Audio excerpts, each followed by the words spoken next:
Hello সবাইকে, good morning, welcome to my new mini. সকাল সকাল শরবত খেয়ে রেডি হয়ে গেছি চা খাবো। আমি এর আগে তোমাদের সঙ্গে অনেক মিনি ব্লগ শেয়ার করেছি, ভয়েস ওভার দিয়ে এই প্রথম আমার একটা মিনি ব্লগ তোমাদের সঙ্গে শেয়ার করি। যারা ভাববো আমি খাই আর ঘুরি, না গো, আমি রান্না করতে পারি। এই দেখো, ঝাল ঝাল চিকেন করেছি।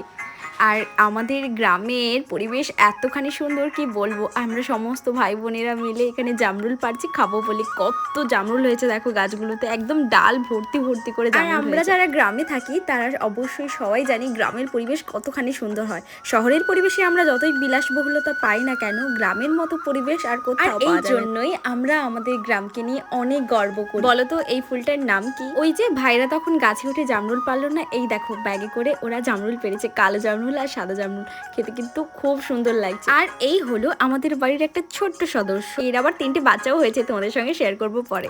আর ওই যে জামরুলটা বাড়িয়ে দিয়েছি, বাড়িয়ে নিয়ে লবণ মাখিয়ে খাচ্ছি। না ভালো স্বাদ, খুব সুন্দর লাগছে। আর বসে বসে বিল্লিকে দেখাচ্ছি তাকে কেমন লাগছে আয়না। হঠাৎ করেই দেখি পুরো আকাশময় কালো মেঘ জমেছে, এইবার মনে হয় বৃষ্টি আসবে। এই বৃষ্টি আসার আগের মুহূর্তটা আমার বড্ড ভালো লাগে। তোমাদের কেমন লাগে? ভিডিওতে কিন্তু তোমাদের সঙ্গে অনেক ফল ফুলের গাছ শেয়ার করেছি, তোমাদের কেমন লাগছে? আর যেহেতু আমি বাড়িতে ছিলাম, তো বাড়ির এই সুন্দর পরিবেশটা আজকে খুব ভালো করে উপভোগ করেছি, আর সেটার মুহূর্ত তোমাদের সঙ্গেও শেয়ার করছি। আর এই বৃষ্টির দিনে সময় অপচয় না করে আমার উপর এই কলকাতা করলাম। তোমাদের কেমন লাগছে? এখানেই শেষ করলাম, দেখা হচ্ছে পরবর্তী মিনি ব্লগে।